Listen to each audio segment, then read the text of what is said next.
De volta com o nosso Você Bonita e a gente já começa o programa com esse assunto importantíssimo. Seletividade alimentar. Você já ouviu falar esse termo? Você imagina o que seja quando a gente diz a seletividade? Ah, uma pessoa que escolhe, né, um ou outro alimento, que seleciona, mas... Por que é importante falar sobre esse assunto? Que impacto isso pode ter na vida não só das crianças que apresentam seletividade alimentar, como também de um adulto que não tem uma correção, que continua, né, com essa questão que envolve comportamento, envolve um monte de coisa. Então, a gente convidou a dupla, super legal, uma pauta completa. Carla Deliberato, fonoaudióloga, bem-vinda. Prazer em recebê-la. E sempre um prazer a nutricionista Amanda Figueiredo, junto com a gente. Bem-vindas, meninas. Obrigada. Muito bom poder falar do assunto quando comentei, porque as pessoas não têm a menor ideia da diferença dessa seletividade alimentar para muitas vezes não quero comer simples assim. Exato. Ou que pode ser uma frescura, né? Ou que pode ser alguma coisa que não tenha impacto, que nesse caso, sim, tem impacto. Então, até para a gente começar... queria que você explicasse um pouquinho o que define essa situação quando a gente diz, não, esta criança ou este adulto tem seletividade alimentar. Então, a criança seletiva, ela tem exigências de texturas, às vezes de marca de alimento. Eu só como a bolacha da marca tal. Tá. Eu só como a comida sentada num lugar. Então, uma criança seletiva, ela tem alguns comportamentos que vão também além da seleção com a comida. Entendi. E isso, quando a gente não faz uma intervenção, isso pode fazer com que a criança desenvolva um distúrbio alimentar, um transtorno alimentar, coisas mais no futuro que são mais sérias. A ideia, e até imagino que assim, o surgimento dessa seletividade, ele vai sempre se iniciar na infância. Na muito introdução difícil. alimentar, exatamente. Na introdução alimentar. Pegar um adulto que de repente do nada para de comer tudo... Por seletividade, não por outros motivos de intolerâncias, Sim, e aí são outras questões que a gente também tem que diferenciar. Então, Amanda, explica pra gente o quanto é importante essa introdução alimentar e o que acontece, porque eu imagino que as mães, né, uma mãe que, né, eu não vou dizer que eu insisti muito em muita coisa, não. Tenho minha culpa numa parte. Mas tem muita mãe que insiste, faz lá não sei quantas vezes que é necessário e ainda assim a criança não come. Aonde está o X da questão da seletividade? Então, a gente, falando um pouco de introdução alimentar, a gente comenta que tem uma janela, né? A criança tá lá mamando, a mãe começa a introduzir, tem uma janela que a gente deve introduzir os alimentos, que é tanto para a criança se acostumar com texturas, com sabores, com os gostos, e também para ela não desenvolver alergia. Então, a gente fala muito nisso. Quanto mais cedo, né? A partir do momento que foi liberado pelo médico, você apresentar diferentes alimentos, você evita da imunidade dela depois ir contra certos alimentos. Então, a ideia mesmo que a gente fala é apresentar o alimento de diversas formas. Então, por exemplo, o seu filho, você foi lá, provavelmente deu uma frutinha para ele, né? Deu uma banana. Ele não gostou muito da banana. Hoje a gente fala muito mais, né? Eu acho que a introdução alimentar é mais participativa. Então, dá a comida na mão da criança, tem métodos... Exatamente, é um pouco mais livre. Mas o que a mãe às vezes dá uma banana. Ela deu a banana na mão da criança. A criança não gostou muito. Primeiro que ela deve voltar a apresentar a banana, né? A criança precisa ter mais de um contato com esse alimento. E depois que você pode oferecer esse alimento de outra forma. Então, às vezes, fazer um purê. Porque, às vezes, a criança não gostou muito da textura, como a Carla estava falando. A seletividade alimentar tem muito isso também da textura do alimento. Então, às vezes, a criança tem uma aversão não tanto ao sabor, mas ao alimento, né? Aqui, por exemplo, você viu, eu trouxe uma cenoura crua. Aí eu trouxe ela crua inteira, trouxe ela raladinha. Tem ela cozida. Tem ela em purê, tem o suco de cenoura. Então, tem várias maneiras que você pode apresentar o mesmo alimento para a criança. Dá trabalho, mas é por pouco tempo. É melhor a gente ter esse trabalho na introdução alimentar e nos primeiros meses que a criança começa a comer, do que depois virar aquele adulto que fala, eu não gosto de nada que é purê, não gosto de nada pastoso. Não gosto de nada verde. Exatamente, não gosto de textura de folha. Então, acontece muito isso, porque lá atrás talvez não tenha sido trabalhado com um pouquinho mais de criatividade. Sem dúvida. Mas até gostaria de te ouvir uma questão também desse esforço acontecer e ainda assim a criança rejeitar o alimento. É isso que eu ia comentar. Às vezes a família insiste. Não gostou da banana amassada. Insiste. Aí aquela criança às vezes nauseia, deflagra até o vômito. E isso vai gerando uma dificuldade maior. Então, às vezes, a criança ela tem uma sensibilidade maior na boca, ela pode ter.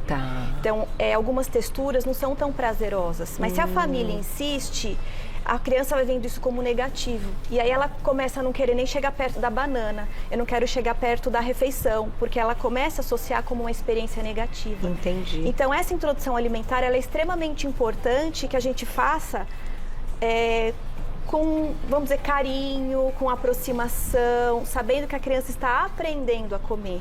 Ela ainda não vai comer uma banana inteira na primeira vez. Sim, sim. E tem as preferências de textura também. Além disso, ela também às vezes não tem habilidade motora para mastigar. Tá. Então, algumas coisas são mais difíceis, outras não. Então, ela está nesse processo de aprendizado. Se a família insiste, pressiona, chantageia, Ixi, isso realmente vira um problema maior no futuro. Agora, quando a gente pensa também que existem e pode estar associado com outras condições, né? Quando a gente fala de uma criança que tem o autismo, ela também tem uma questão alimentar envolvida e é desafiador, né, para a mãe também, porque, como a gente disse, o impacto disso, às vezes, é no futuro uma desnutrição e até uma falta de vida social. Vamos pensar assim, se a mãe vai viajar com essa criança, a criança vai crescer, aí às vezes ela está num lugar que não tem absolutamente nada. Aí essa mãe tem que levar sempre algo para essa criança. Porque a criança só come macarrão ao alho e óleo sem molho. Exatamente. Então isso é desafiador. Então aí sim é o momento de procurar ajuda? E quando a família fala, meu filho não está comendo, o que mais pode estar por trás? Então tem a questão, às vezes tem uma questão neurológica, no caso do autismo, é uma questão neurológica. Mas tem outras questões gástricas, então as crianças têm um refluxo, uma criança constipada, ela também vai ter mais dificuldade para comer. Então tem uma série de causas orgânicas que a gente tem que excluir. Então a gente está pensando aqui no diagnóstico mais médico. E também a questão de habilidade motor oral. A língua está presa, ela mastiga, ela engasga, isso tudo influencia na aceitação. Aí por isso tão importante o trabalho de vocês, né? Exatamente, na introdução alimentar. Você tem o lado da nutricionista, da fonoaudióloga, muitas vezes da fisioterapia, porque às vezes também a criança precisa desenvolver alguma coisa. Então ele é um trabalho que acaba sendo bem multidisciplinar. Olha, eu vou aproveitar de colocar a perguntinha pra vocês, gente. Tem várias coisas pra gente falar que estão aqui na mesa também, até da batatinha. Olha lá, quem escreveu pra gente na tela.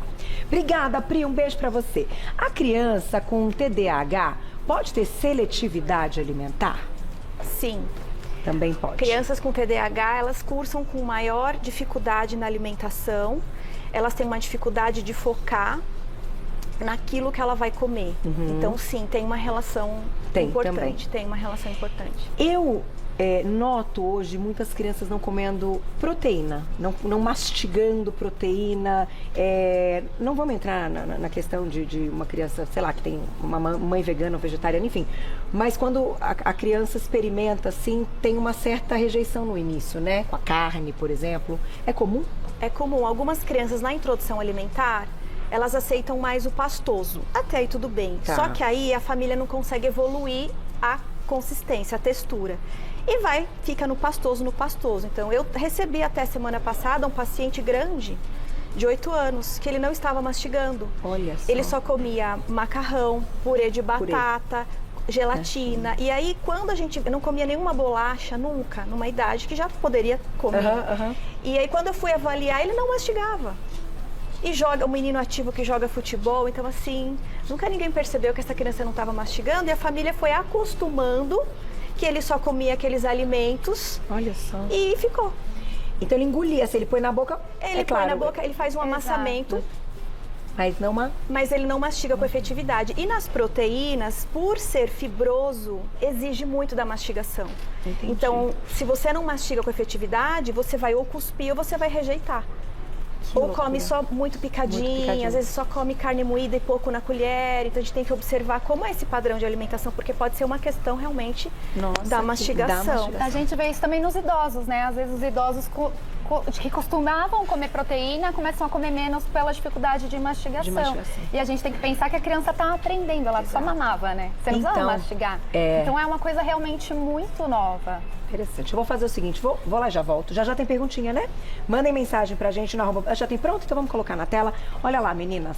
Vamos ajudar o pessoal de casa, quem escreveu pra gente. Dri, obrigada, um beijo. Meu filho não come por nada. Só quer saber de leite e vai fazer 3 anos. Seria uma boa ideia fazer bolinhos de comida pra ele? deixamos uma perguntinha da Dri, importante, que ela já cita o que a gente já está comentando aqui, né? E essa fase dos 3 aninhos é uma fase que também envolve outras mudanças e que muitas vezes as mamães precisam prestar atenção na forma como a criança tá andando, né? Como que ela pisa, pisadinha, se pisa na pontinha do pé. Isso tudo vem nessa fase, né? E eu sou filha de terapeuta ocupacional, né, gente? Inclusive você conhece a mãe. Então tem algumas questões envolvendo esse universo que eu tenho já uma ligação meio direta de ver o trabalho da minha mãe. Então, vamos ajudar a Adriana nessa perguntinha. Olha lá. Ela disse que o filhinho dela vai fazer 3 aninhos, que não quer comer por nada e que ele só quer saber do leite. E seria uma boa ideia fazer bolinhos de comida para ele. Então, com 3 anos, é esperado que a criança já coma de tudo um pouco. Porém, se ela não está comendo nada e ela percebe que o bolinho é uma forma de aproximar, isso é positivo. Mas a gente não pode se reduzir a isso. Meu filho só vai comer o bolinho. Porque a base de um bolinho é carboidrato.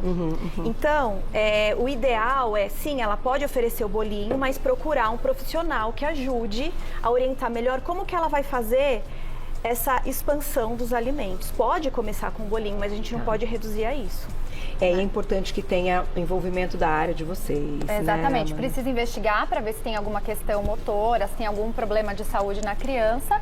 E se não, assim, não tem para onde fugir. A gente precisa oferecer todos os grupos alimentares, né? Que a gente fala criança, na verdade todo mundo precisa, né? Do prato colorido, de comer de todos os grupos alimentares, porque a criança, primeiro que ela tem um gasto energético bem importante na infância, né? Eles, geralmente as crianças têm bastante apetite. Depois que eles estão em formação, então a gente precisa de proteína, carboidrato, gorduras boas, a gente precisa de todos os nutrientes. Então, quando fica reduzido muito a só fazer os bolinhos, a criança provavelmente vai estar comendo uma quantidade de carboidrato, mas vai estar faltando outros nutrientes ali que são muito importantes para lá na frente ela não ser uma pessoa que tenha deficiências nutricionais, enfim, já pode extrapolar para problemas como osteoporose, anemia. Sim, enfim, até crescimento, né? Exatamente. E sabe o que eu acho que é legal, interessante na nossa discussão? As mães tendem a deixar tudo nas mãos dos pediatras. E eles são maravilhosos, são os médicos, são aqueles que... um beijo, inclusive, pro meu, doutor Alessandro. Não falo que é do meu filho, é meu, porque doutor Alessandro Danese, um beijo pra você. Só que bons pediatras sabem encaminhar esta criança para profissionais que naquele momento é o que vão fazer o outro trabalho. E eu acho que isso, ainda para alguns profissionais, é um pouco complicado. Ou porque lhe falta a aptidão de reconhecer que aquilo precisa de uma outra especialidade, certo?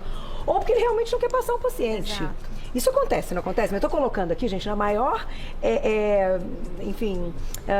uma forma aberta mesmo, né? O que eu observo muito é a criança não está comendo, ela só come alguns alimentos. Aí a mãe se queixa para o pediatra, olha, ele não está comendo. Mas ele fala, não, mas ele está bem na altura... Na curva, no crescimento. Aí, quando a criança fica extremamente restrita, extremamente seletiva, é que aí ele fala, agora tá caindo um pouquinho no peso, procura um nutricionista, vai procurar ajuda, mas já poderia ter ido antes. Na prevenção. Porque a qualidade da alimentação não tava boa. E tem muitas mães que, só começam a entender mesmo quando a criança vai para a escola. E aí, realmente, a própria escola vem reportar. Olha, essa criança não está comendo o que deveria, ou não está aceitando a alimentação. Então, às vezes, a mãe fica nisso. Não, mas ele tá bem, mas em casa a gente se vira, a gente faz o que ele come, o que ele gosta. Quando chega nesse momento de entrar, né, de idade escolar, aí, às vezes, a própria escola procura os pais para informar, e aí que às vezes as famílias realmente vão procurar uma ajuda. Mas algumas crianças vão entrar na escola algumas entram mais cedo, outras com 4, 5 anos, é muito tempo. Muito tempo. Né? Para você, eu gosto de falar que eu gosto de trabalhar com prevenção, né? Vamos prevenir para não ter que esperar a criança entrar abaixo da curva para poder procurar ajuda para fazer alguma coisa para reverter. Verdade. Tem mais perguntinha, meninas, olha lá. Obrigada, Lígia, um beijo. Que tipo de alimento deve ser evitado na introdução alimentar?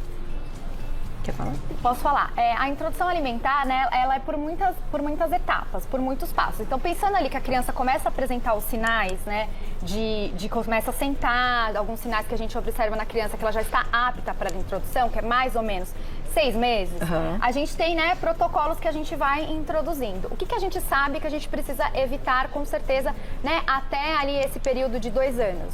Açúcar, alimentos crus, então, que muita gente não sabe, mas, por exemplo, alimentos crus que eu digo, não pasteurizados, como mel. Crianças de até 2 anos não podem, né? Como é que é a história do ovo, da gema, da clara? O ovo também não pode ser ovo, por exemplo, com uma gema mole. Pode oferecer ovo para a criança, tá. porque a criança ela tem a imunidade ali mais exposta, né? Então, todas essas coisas que a gente sabe, por exemplo, pode desenvolver uma salmonela, tá. pode... por exemplo, o mel, porque a gente sabe, mas o mel é um alimento cru, então a gente também não oferece para as crianças. Perfeito. Não oferecer para crianças alimentos artificiais também. Então, tudo que tenha alimento artificial ou adicionado, então corante, estabilizante, sabores artificiais, porque tudo isso, além de não ser saudável, pode desencadear alergia nas crianças.